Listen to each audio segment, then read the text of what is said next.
Consumers, suki ba kayo ng online shopping? Mahilig ba kayong mag-mine kapag sa live selling? E paano naman? Napaka-convenient ngayon, bumili online. Biruin mo, tipid ka na sa pamasahe. Tapos, diretso pa sa bahay mo ang delivery. Pero, daw, kailangan pa rin nating mag-ingat dahil naglipa na ang mga scammers at budolero online. Kaya tara, maging mapanuring mamimili dito po sa ating Consumer Alert.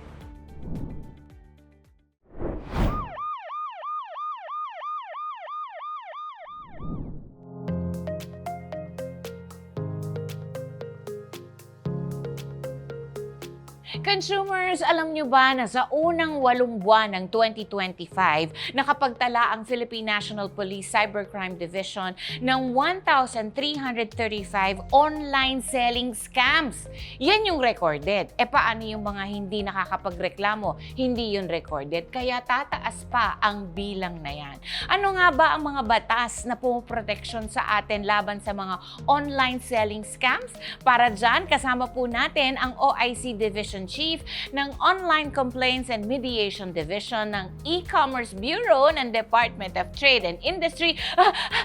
Ang haba! Si Attorney Lorenzo Martin Hautea. Hi, Attorney Martin! Magandang araw po, Tita Win. Hello! Opo. Attorney Martin, ipaliwanag niyo po muna sa amin before we go to the scams kung ano nga po ba yung E-Commerce Bureau ng Department of Trade and Industry. Opo. Bago yun, ano? Opo, bago po to. Talaga ba? Opo, itinatag po to alinsunod sa Republic Act 11967 o kaya naman ay tinatawag na Internet Transactions Act of Okay. 2023. Okay. Ilan sa mga mandato ng ECB ang pagpapaunlad ng e-commerce sa bansa at masigurado na ang e-commerce sa Pilipinas ay safe, transparent at fair para sa ating mga online consumers at pati na rin sa mga online businesses.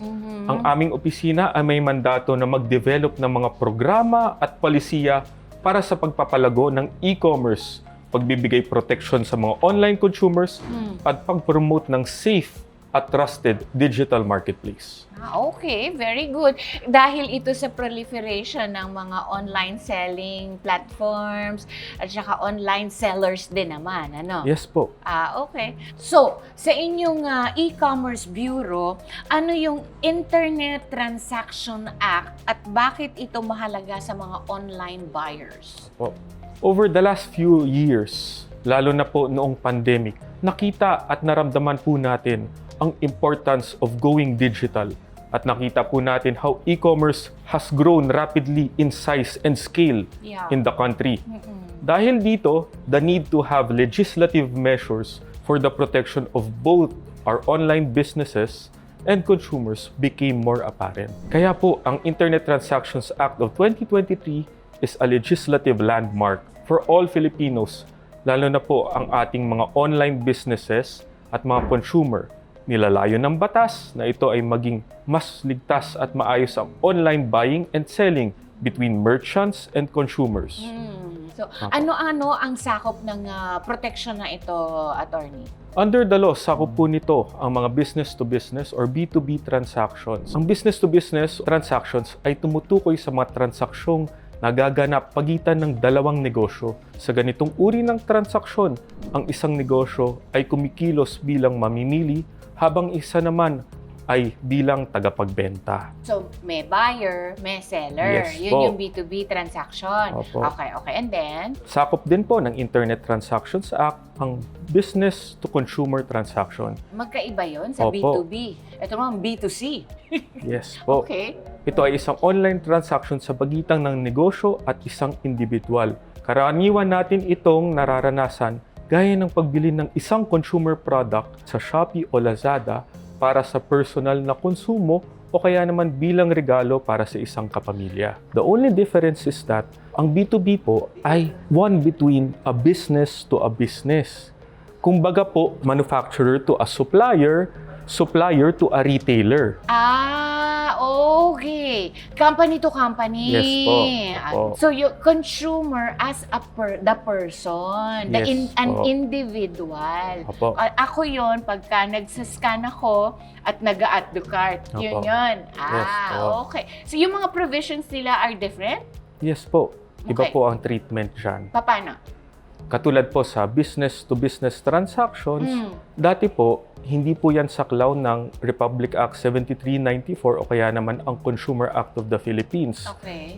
But ngayon po, alinsunod sa Internet Transactions Act, it makes also reference to the provisions of Republic Act 7394, otherwise known as the Consumer Right. Act of the Philippines. Okay. So, yung mga violations po na nakikita natin sa Consumer Act, pwede na rin natin i-apply ngayon sa Internet Transactions Act in relation to business transactions. So, may protection na rin po ang mga businesses na mamimili. Oo.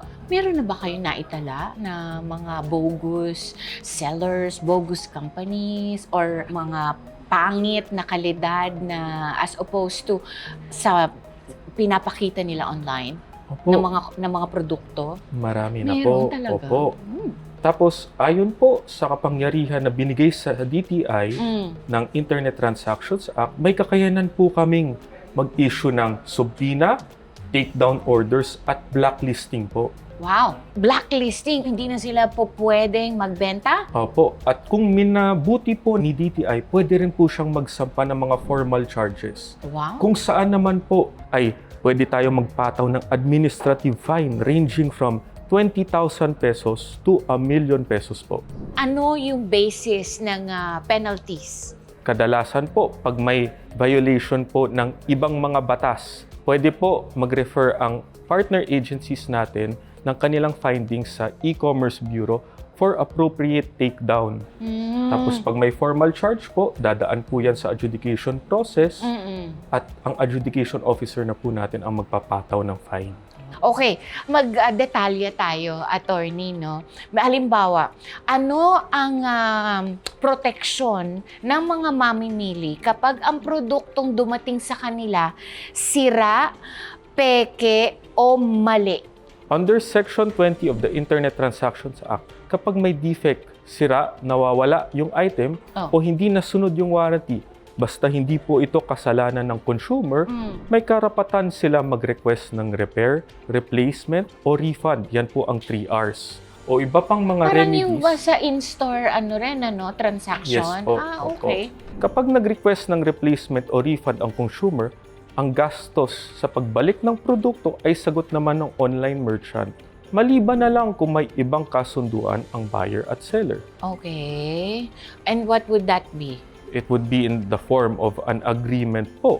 Kunyari, may text message na, buyer, Depende sa usapan. Opo. Ano naman ang dapat gawin sa mga ganitong sitwasyon? Na, halimbawa, hindi na-deliver yung produkto, o mali nga yung produkto. What should I do?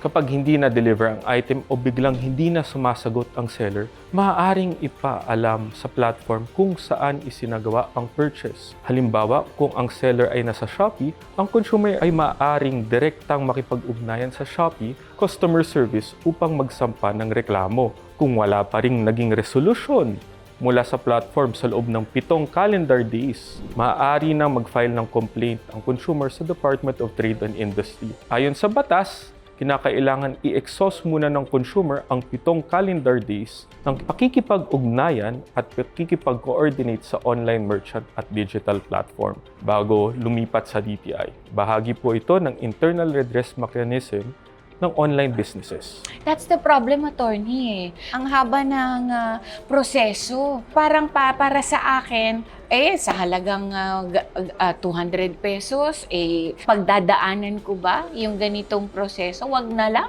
How could we convince the consumers na karapatan mo ito kahit 200 piso lang ang halaga ng produktong binili mo? Kung mali at may fraud na naganap, kailangan magreklamo ka. Opo. Because it becomes a matter of principle po. Okay? Kailangan po natin ipaglaban ang ating mga karapatan at hindi naman po kinakailangan ng abogado sa pag-file ng kaso sa DTI po. Opo. At dadaan po ito sa mediation process kung saan naman po papagtagpuin ang buyer at seller upang sila po ay magkasundo. Kung nagkasundo na po sila, hindi na po yan aakyat sa adjudication.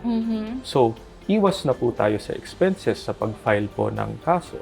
Another way of looking at it, siguro, attorney, no? Opo. Parang the buck stops here. Yes Kasi kung pababayaan natin itong mga fraudulent sellers na ito, mamayagpag, magpatuloy ng kanilang ganitong ginagawa, hindi matatapos. Yes Meron at merong maaargabyado at merong masasayangan ng pera, 'di ba, attorney? Okay, nabanggit mo kanina yung 3 R's, return, replacement, and refund.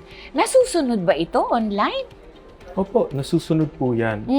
Ang end process po natin, once nakapag-desisyon na po si adjudication officer, ay mag-i-issue na po ng writ of execution once the case becomes final and executory.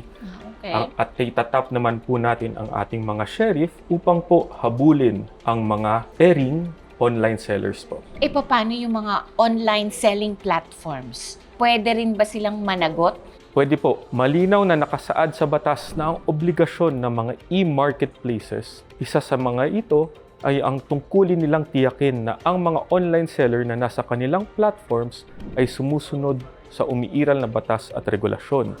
Dahil dito, sa ilalim ng batas, maaring managot ang mga e-marketplace or digital platforms kung mapapatunayan na sila ay naging irresponsable sa pagpapahintulot o paglaganap ng mga online merchants na sangkot sa panloloko o scams. Paano naman kung wala silang ginawa? Kasi may mga naririnig akong complaints, attorney, na nireport na daw nila dito sa platform na ito, pero still existing pa rin si seller at wala silang ginagawang hakbang para mapanagot doon sa transaction na yun. Dito na po papasok ang DTI po. So pwede po kayo na mag-file ng case in order for us to compel the online platforms. O kaya naman kami, pag nakahanap po kami ng grounds, kami naman po ang magpa-file against them by virtue of a formal charge. Anong pwedeng parusa sa mga online selling platforms na ito? They're big companies and they have a lot of merchants on their wing. So, paano kaya? According to the Internet Transactions Act, pwede po kami magpataw ng mga administrative fines po. Like? Fines ranging from 20,000 to 1 million po. At ito po ay mabigat. Oo Hindi po naman. ito biro sa kanila. So sinasabi mo, attorney, na responsable ang mga online selling platforms sa pagpili ng kanilang merchants. Pero ano ba ang kanilang mga pamantayan para malaman na maayos ang sellers na ito? Bago po makapasok ang mga online sellers sa isang platform, may mga kailangan po silang sundin na requirements Okay. na minamandato ng e-marketplaces at digital platforms. Ilan po sa mga hinahanap na requirements ay ang business name, business permits, BIR Certificate of Registration, licenses kung saan sila nagbebenta ng mga regulated goods at iba pa. Tulad din ng mga nabanggit ko kanina, ang DTI ay patuloy na pinopromote ang pagkakaroon ng e-commerce Philippine Trustmark. Sa bilis ng pag-evolve ng e-commerce landscape, ngayon sa bansa, ang Trustmark ay nagpapatunay na ang isang online business ay legitimate, reliable, and law-compliant. Kasi po ang mga necessary business permits and licenses among others na kinakailangan para makapag-operate bilang isang negosyo ay masusing bine-verify ng ehensya bago ma-issuehan ng badge na ito. Right. Yan yung sa merchants na sa online selling platform. Kami namang mga consumer, paano namin malalaman na lehitimo o legit ang sellers na ito in or out of a online selling platform? Bago mag-check out, mahalagang maging mapanuri ang mga consumers sa pagpili ng online sellers na kanilang pagbibilhan. Okay. Maaring suriin kung kompleto at malino ang product description, tama ang proseso at walang misleading at mapanlinlang na impormasyon. Mahalaga ring tingnan ang detalye ng seller, mga review mula sa ibang buyers, pati na rin ang kanilang return at refund policy. Maaari ring i-verify ng consumer kung ang online merchant ay mayroong e-commerce Philippine Trustmark o kung ito ay rehistrado sa aming online business database. Is that a requirement for all? Ngayon po, ang e-commerce Philippine Trustmark ay voluntary pa po. Pero it gives more assurance na legit sila, ganon. Yes po. Ilan na ang nagpapamark? Marami-rami na rin po. Wow, how do you apply? Just visit our e-commerce bureau website po under the DTI webpage. Yun, baka para makabenta kayo ng mas marami, kailangan natin ng e-commerce Philippine Trustmark. e-commerce Philippine Trust Mark from DTI para mas kumbaga mas trustworthy ang sistema ninyo at kayo mismo para makabenta ng maayos. So, para ma-convince ang ating mga sellers to apply for the Trust Mark, para saan ito at ano ang binibigay na prestige nito sa mga sellers? Ang e-commerce Philippine Trustmark o Trustmark ay isang digital badge na ibinibigay sa mga e-marketplaces, online merchants, e-retailers, and digital platforms. Okay. At third-party platforms na gumagamit ng internet upang magsagawa ng e-commerce sa Philippines. Ito ay ini-issue ng Department of Trade and Industry sa mga entity na ito na tinatawag ding mga e-commerce players. Bilang patunay na sila ay sumusunod sa mabubuting e-commerce practices at compliance sa naaangkop na batas at regulasyon. So, paano nga ba makikita ang trust mark na ito at saan? Opo, makikita po ito sa profile ng ating mga sellers. So, pag halimbawa, sa selling platform, na click ko yung cube niya, Opo. tapos bago ako mag-confirm ng order ko, kailangan i-check ko muna yung profile ng seller. Okay. And then? Makatapos po niyan, pwede po natin i-check ang QR code ng Trustmark in order to verify its authenticity whether po si DTI ang tunay na nag-issue nito. Ay, bakit? Pwedeng mapeke? Opo, pwede po yan ipeke. Pero with the QR code, we can determine po whether it is really the department who issued it. Alam mo, yun yung nakakalungkot, di ba, attorney? Ang gagaling ng mga online scammers and budoleros na ito. Sana yung galing nila, for the good na lang. Opo. Di ba, attorney? Okay, so ang napag-uusapan natin, sa loob ng isang online selling platform. Kaso, sa mga social media sites, may mga direct sellers. Paano naman natin mapoproteksyonan ang consumer sa mga direct selling na nagaganap online? May ino-offer po si Internet Transactions Act sa mga transaksyon na ganyan. Okay. No matter kung sa social media man or sa e-marketplace, maaari pong idulong sa DTI ang anumang reklamo na nangyari through an internet transaction. Ang e-commerce o internet transaction ay tumutukoy sa anumang commercial transaction na ginagawa gamit ang electronic means, katulad ng internet, mobile phone, o iba pang digital technology. Ibig sabihin, kahit Facebook, Instagram, or TikTok ka bumili, pwede ka pa ring magreklamo at may pananagutan pa rin ang seller kung sakaling magkaroon ng problema ang inyong transaksyon. So, paano nga proseso nito, attorney? Susundin po natin ang Department Administrative Order 20-02 of 2020. Okay. Ang first step po would be to file initial complaint form with the Mediation Division. Pero bago yun, may sinabi ka kanina na 7-day interaction with the seller. Yes po. Kailangan 7 days talaga. Hindi ba po pwedeng sa buong araw na ito hindi niya ako sinagot hanggang kinabukasan? Kailangan talaga 7 days? Yes po. We must follow due process. Okay. So, 7 days po ang sinasabi ng batas. Kailangan po tayo dyan sumunod. Alinsunod po sa batas, kailangan po tayo mag-undergo ng internal redress mechanism bago po maghain ng kaso sa DTI.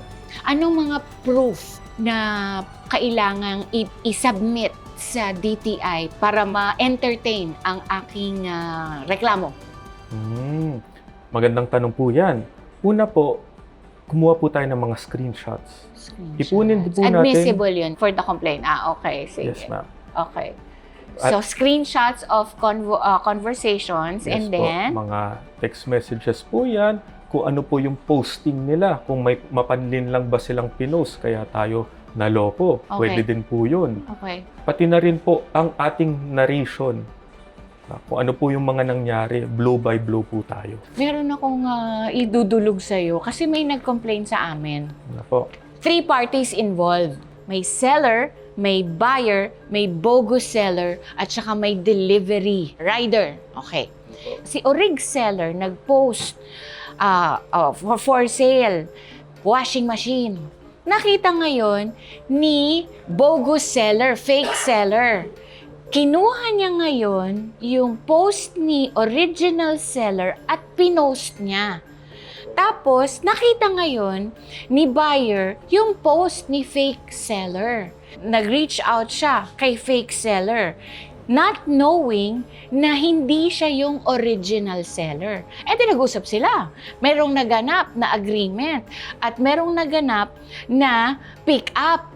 Ang pick-up address na ibinigay ni fake seller, of course, yung sa original seller. Eh, de pinapunta, nag-commission ngayon ng rider si buyer para pick upin si washing machine. Pagpunta niya sa address na binigay, kinontak ngayon siya ng original seller. Ang nangyari, to make the long story short, si fake seller nagbigay ng account kay buyer para i-deposit yung 15,000 payment na hindi natanggap, of course, ni original seller. So, nalaman na lang nung buyer, nung nakausap niya na si original seller through the delivery, na ayaw po ibigay ang washing machine kasi hindi daw kayo nagbabayad. Eh, then nag-usap ngayon yung original at saka yung buyer. Eh, wala po. Ito yung number, chat. Ito yung number na binigay. Dito ako ay, hindi amin yan. Eh, sana. So, ang ending, wala ng pera, wala ng washing machine. Paano po natin i-address yun? Balik po tayo ulit sa mga kapangyarihan na iginawad ng Internet Transactions Act sa Department of Trade Industry. Eh, tapos pala, wait, meron pang ano. But wait, there's more. Opo. Nag-offline na si fake seller. Hindi na niya makontak. Paano yun, attorney? Ang unang mungkahi po dyan ay tingnan po natin kung ang remedy na hinahanap natin o prayer natin ay patungkoy sa repair, replace, refund.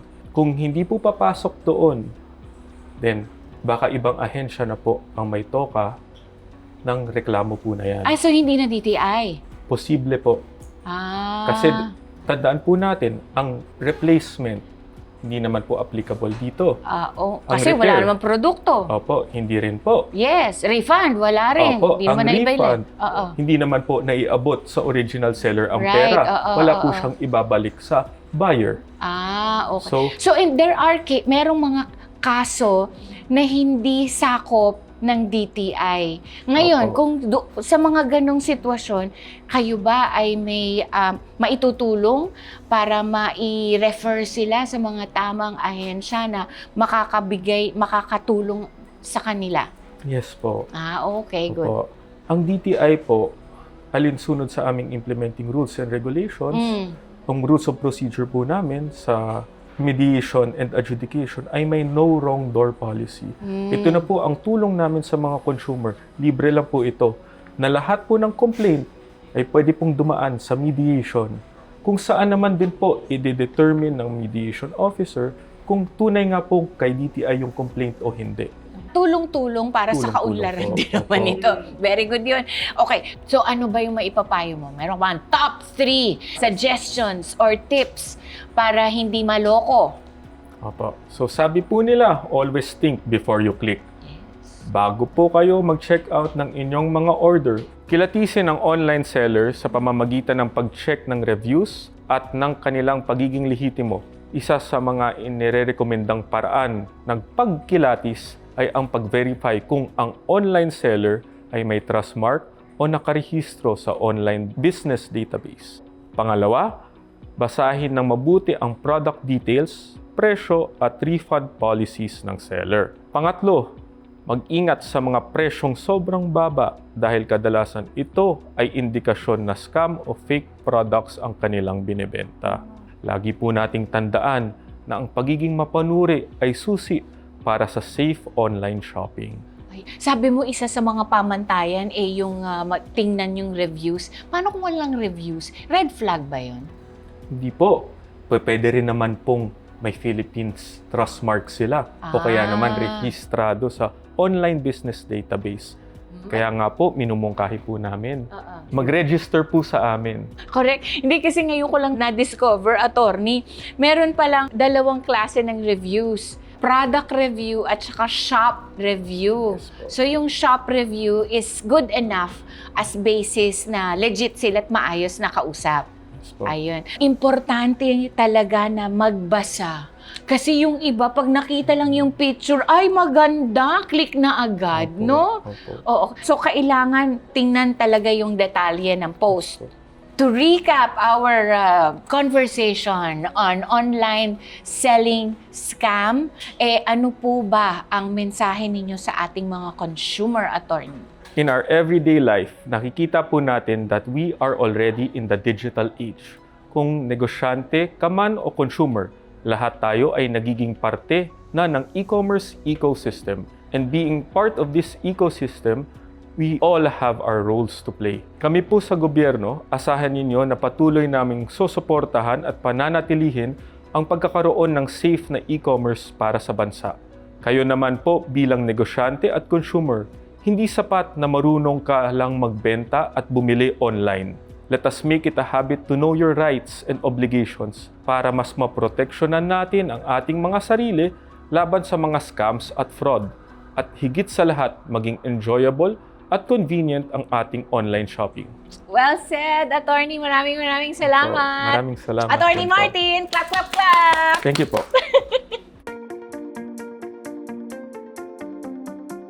Consumers, aminin, madaling mag-add to cart, madali ring mag-mine, pero ang perang pambayad, napakatagal kitain. Kaya dapat talagang maging mapanuri tayong mamimili. At bilang dagdag proteksyon, tingnan at siguruhing merong e-commerce Philippine Trust Mark ang inyong pagbibilhan.